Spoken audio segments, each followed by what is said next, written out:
Hi friends, ఎలా ఉన్నారు? ఈరోజు మనం హరిహర వీరమల్లు స్టోరీ గురించి తెలుసుకుందాం. దాంట్లో ఉన్న కొన్ని సన్నివేశాల గురించి తెలుసుకుందాం. ఇదే హరిహర వీరమల్లు సినిమాలో కూడా ఉంటుంది ఎగ్జాక్ట్గా. ఇక్కడ కనుక మీకు గూస్ బంప్స్ వస్తే ఖచ్చితంగా గూస్ బంప్స్ వచ్చే సీన్లు చెప్తాను మీకు. సినిమాలో చూస్తుంటే, విజువల్గా చూస్తుంటే మీకు ట్రీటే. మన హరిహర వీరమల్లుకి శివుడు అంటే చాలా బాగా ఇష్టం. సో ఈ పద్యం పాడిన తర్వాత శివుడు గురించి తర్వాత మనం కథలోకి వెళ్ళిపోదాం. కాళ్ళు మట్టిలో ఉన్న కనులు కైలాసం చూస్తాయి, గొంతు నీలంగా మండితే గంగ కూడా దాహం తీర్చదు, భక్తి పెరిగితే భయం తరుగుతుంది, ఓంకార శబ్దమై నా గుండెదడ, కాలం కదిలితే కలికి వస్తాడు, కన్నుల్లో కాలభైరుడి చిరునవ్వు ఉంది. ఓం నమ శివాయ. మెయిన్ సబ్జెక్ట్లోకి వెళ్దాం. పైన చెప్పిన పదాలకి అర్థం కావాలంటే కామెంట్ బాక్స్లో కామెంట్ చేయండి, ఒక వీడియో చేసి పెడతాను. వీడియోలోకి వెళ్ళిపోదాం. ఎర్రటి ఆకాశం కింద చిన్నదైన దక్షిణాది గ్రామం, చుట్టూ పచ్చమి పొలాలు, మధ్యలో నది తీరం. ఒక పేద కుటుంబం, తండ్రి శివన్న, తల్లి లక్ష్మమ్మ, కొడుకు మన మల్లయ్య. తెలుసు కదా, మన మల్లయ్య అంటే హరిహర వీర మల్లయ్య. మల్లు బాల్యం. తండ్రి ఒక మట్టి కొండలు తయారు చేస్తాడు. అంతేకాదు చేత్తో బొమ్మల్ని, విగ్రహాలను తయారు చేస్తాడు. దేవాలయంలోని విగ్రహాలు. చాలా చక్కనైన కళాకారుడైన, కానీ అతని లోతైన మాటల్లో ధర్మం ఉంటుంది. వీరమల్లుకు ఎప్పుడు ధర్మం గురించే చెప్తాడు, పోరాటం గురించి చెప్తాడు, ధైర్యం గురించి చెప్తాడు. వాళ్ళ నాన్న బలం మల్లుకి. బలవంతుణ్ణి గెలవటం గొప్ప విషయం కాదు బాబు, నీకు తెలిసిన ధర్మాన్ని నిలబెట్టడమే నిజమైన గెలుపు అంటాడు. ఎప్పుడు వీరమల్లు తన తండ్రిని చూసి గర్వంగా ఫీల్ అవుతూ ఉంటాడు. ఒకరోజు ఆ చిన్న గ్రామాన్ని చుట్టుముట్టిన మొఘల్ సైన్యం ఊరిని చుట్టుముట్టారు.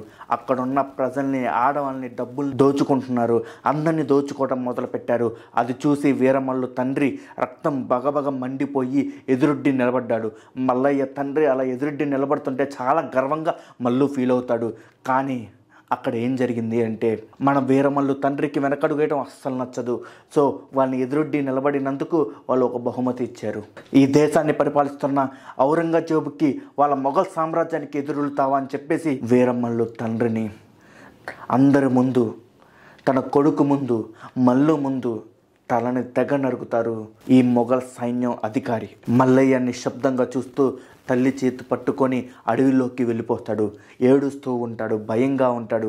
కానీ అక్కడ మొదలవుతుంది అసలు ప్రయాణం. వాళ్ళ తండ్రిని చంపినందుకు అతనిలో మొగలపైన రగులుతుంది అగ్ని. కానీ ఏమి చేయలేం, చిన్నపిల్లాడు కదా, ఏమి చేయాలో అర్థం కాదు. గుండె తడుక్కుపోతూ ఉంటుంది. తండ్రిని పోగొట్టుకొని కుమిలి కుమిలి ఏడుస్తూ ఉంటాడు. ఆ ఏడుపులో నుంచి కసి పెరుగుతుంది. కొన్ని సంవత్సరాల తర్వాత ఒక పెద్ద వ్యక్తి నీడలో ఎదిగిన మల్లయ్య కత్తి తిప్పే శిక్షణలో రాట్టు తేల్తాడు.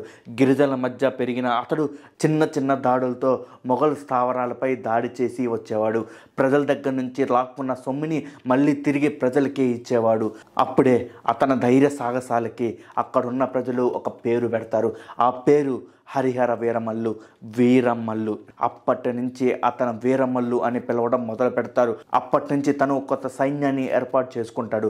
ధర్మం కోసం నిలబడే వ్యక్తుల్ని ఎంచుకుంటాడు, స్నేహం చేస్తాడు. అందులో లాయర్ లాంటి తెలివైన రాములు, ధైర్యంగా పోరాడే జంగమ్మ, నిపుడు కందు వంటి వ్యక్తులు ఉంటారు.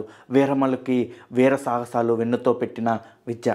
ఎంతో ఓపిక ఉంటాడు అంటే భూదేవికి ఉన్నంత ఓపిక ఉంటుంది. ఆలోచిస్తాడు, అంతే పౌరుషంగా ఉంటాడు. ఒక తెలివితో కూడిన ధైర్య సాహసి హరిహర వీరమల్లు. గోల్కొండ కోట అంటే చాలా ఇష్టం, ఎందుకంటే అక్కడ శత్రువులు ఉంటారు కదా, అందుకని. వీరమల్లు ఒక రాత్రి మొఘల్ సైన్యం గోల్కొండ కోట వైపు వెళ్తుంది గమనించి కొంతమంది మొఘల్ని తన తెలివితో వాళ్ళ వెనకాలతో వెళ్ళి వాళ్ళ మీద దాడి చేసి దారి మధ్యలో వాళ్ళని తరిమేసి అక్కడ ఒక రహస్య పత్రాన్ని అతని చేతిలోకి పడుతుంది. వీరమల్లు టార్గెట్ ఏంటంటే కోహినూర్ వజ్రాన్ని కొట్టేయాలని తను అనుకుంటారు. అదే టైంలో ఆ రహస్య పత్రాన్ని చదువుతాడు. అందులో కోహినూర్ వజ్రాన్ని ఔరంగజేబ్ దక్షిణాది గుండా తరలించాలని రోడ్డు మ్యాప్ క్రియేట్ చేసుకుంటాడు. దక్షిణాది అంటే మీకు తెలుసు కదా, మొసలిపట్నం. మొసలిపట్నం అంటే మన మచిలీపట్నం. ఒకప్పుడు చాలా పెద్ద పోర్ట్ అనమాట. ఇప్పుడు అసలు పోర్టు కింద మనం కన్సిడర్ చేయట్లేదు, కానీ ఒకప్పుడు మచిలీపట్నం పోర్ట్ చాలా పెద్దది. దాన్ని ఎలాగైనా సరే ఆపాలని, ఆ వజ్రాన్ని నేను కొట్టేయాలని కంకణ కట్టుకుంటాడు మన వీరమల్లు. దానికి బాగా ప్లాన్ చేస్తాడు. అప్పుడు వీరమల్లు వాళ్ళ సైన్యంతో ఒక మాట చెప్తాడు. వాళ్ళు ఆ వజ్రాన్ని దొంగలించాలనుకుంటారు. ఆ వజ్రం కొట్టేసి ప్రజల గౌరవాన్ని నిలబెట్టాలి అనుకుంటాడు. వెంటనే బృందంతో కలిసి వ్యూహాన్ని సిద్ధం చేస్తాడు. ఆ వ్యూహంలో తన ప్రాణాలు తెగించి పోరాడతాడు.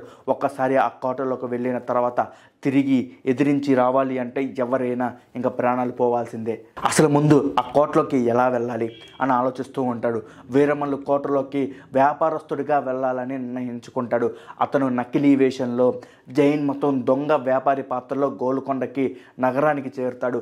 అక్కడ ప్రజల్ని హింసిస్తూ ఉంటారు మొఘల్ సైన్యం. ఎంతలాగా హింసిస్తారంటే పవన్ కళ్యాణ్ గారు హరిహర వీరమల్లు టీజర్లో తాళ్ళతో కట్టేసి కొడతారు చూసావా, అలా అన్నమాట. అక్కడ జనజీవనాన్ని చూస్తుంటే కళ్ళంటే నీళ్ళు వస్తాయి. ప్రజల బాధలపై చలించిపోతాడు.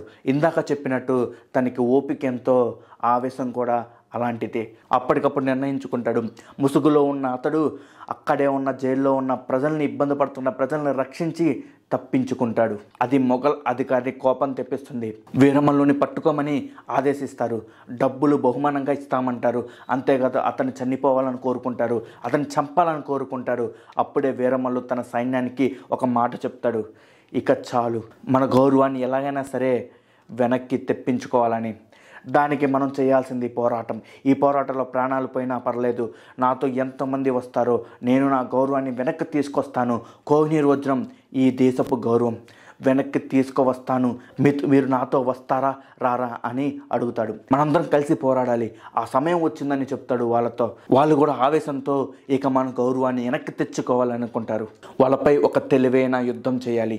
తెలివితో యుద్ధానికి దిగి ఆ వజ్రాన్ని వెనక్కి తిరిగి తీసుకొస్తాడు. ఇక ఒకటా రెండా, వందల మందిని చంపి ఆ వజ్రాన్ని వెనక్కి తెచ్చుకుంటాడు. మొఘల్ సామ్రాజ్యాన్ని వణికించాడని చెప్పాలి. కానీ ఇప్పటి వరకు అతను చనిపోయాడా, చంపేశారా, ఎక్కడున్నాడు, దాక్కున్నాడా, లేకపోతే అజ్ఞాతంలోకి వెళ్ళాడా అనేది ఎవరికీ తెలియదు. ఎవరికి అంతు చిక్కని ప్రశ్న. ఇదే హరిహర వీరమల్లు మొదటి భాగం, స్వార్డ్స్ అండ్ స్పిరిట్. ఈ వీడియోపై మీ అభిప్రాయాన్ని కామెంట్ బాక్స్లో కామెంట్ చేయండి.